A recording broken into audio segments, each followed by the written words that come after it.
Okay, so it's time for another little detailed look into how to do one specific thing on the Harmony blockchain, and this time we're talking about how to delegate. Now, running a validator can be a little complicated, and it can be a little tricky just to keep on top of that, running a node and understanding all the code. Now, I've been doing this myself, and it's actually okay, but if you want just the simplicity of having stake and delegating it to a validator using the dashboard, then this will be the video for you, and I'll show you just how simple it actually is. So if we take a look at the staking dashboard here on Harmony, there's a bunch of information. You can look at your portfolio. The validators are all listed here, and you can see the average ones staked, their voting power, all sorts of different metrics to decide which one of these you want to actually delegate to. Now, there will be all sorts of different reasons why you might delegate to one over another. It may be that because of the relative staking weight, one of them is getting too powerful, and actually the rewards are better if you delegate to someone with a smaller stake.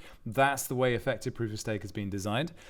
That's your choice. Or you might decide that you're going to validate or delegate to a pool that you know is solid, that has the best interests of the community at heart, someone who's really visible, that does good things, that you know is recognizable. That's also a really valid reason to stake with someone. And if you trust that person or they have a good profile, then that's also a great reason to do so. Or you might decide to take a risky approach and go with someone with a smaller stake who's just appeared, who has less of a reputation.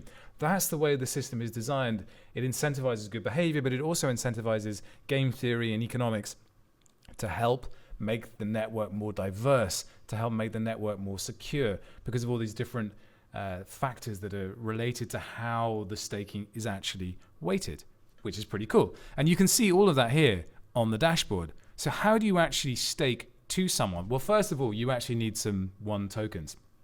At the moment, this is on the testnet, which means that everything is kind of just, it's not real money, it's just testing the network out.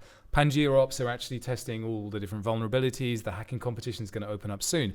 But I just wanted to go through and show you how easy it is if you are just looking to delegate your stake to someone, how easy it actually is to do that. So let's assume for now that you have some one tokens and you want to do something with them. So we go to the staking dashboard, we look on the validators list, and let's say you wanted to stake to staking for all. And now it might be as simple as you just see that there's a logo here. They've actually taken the time to put, a nice little logo on their page. Okay, cool. So we look at staking for all, and we can see here their uptime. We can see the amount of stakes delegated to them, and we can start to look at the rewards that we can get from them. But all we really want to do at this point is just delegate to them. So what we do is we click on this button here, stake.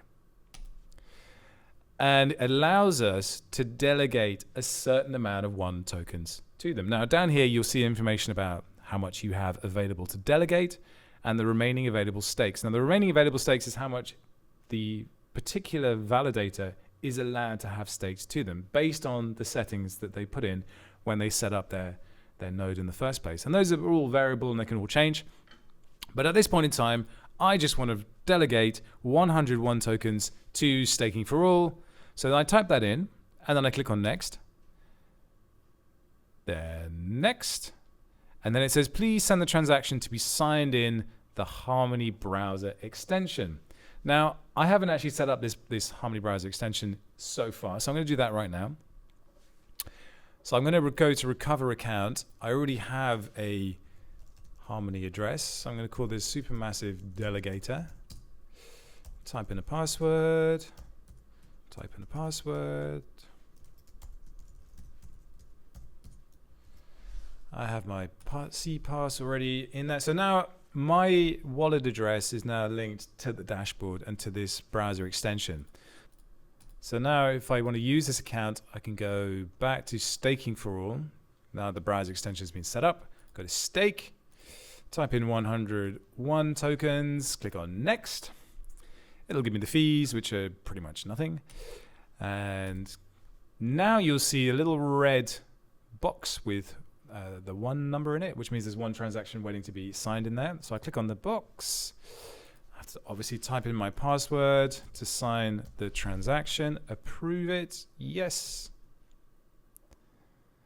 And now the transaction was signed. We sent 100 ones to this contract address. That's a delegating smart contract. Sent and confirming the transaction was successfully signed and sent to the network, waiting for it to be confirmed. On a normal good day, about 8 seconds to do this. So pretty quick. There it is. It's done. And now, if I go to my portfolio, I can see that I'm staking or delegating 200 one tokens to staking for all. And that is because I was already delegating 100 one tokens to staking for all. Because I did another video earlier in which I staked 100 ones to staking for all. But there it is. It's as simple as that. And you could go to different validators and you could also stake to them. So delegation is a pretty fluid way to operationalize your funds, to do things with your one. And I'm hoping that this will motivate the validators themselves to be really proactive in favor of the community. But there you go. It's as simple as that. It's a browser extension, it's a dashboard, and then it's just do what you want with your one tokens. Fun, huh?